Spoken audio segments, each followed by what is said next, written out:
tayo, bumaba ang mangyan galing sa kabundukan. Ayan, ang ganda guys. Pupunta tayo doon sa gilid.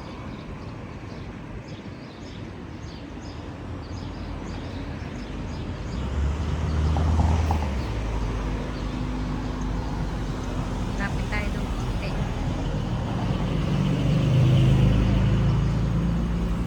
Wow, 50%.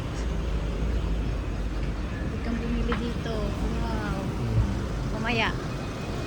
Ang ganda nga oh. Ganda nga ng damit. Ito siya guys. Ayan. Ito lang yan sa Montreux.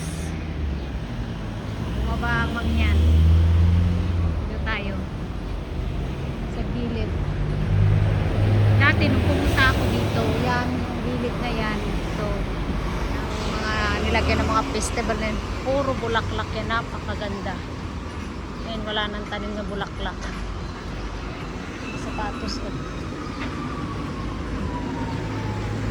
Sapatos ko. Bro, ganda niya. Ganito dito.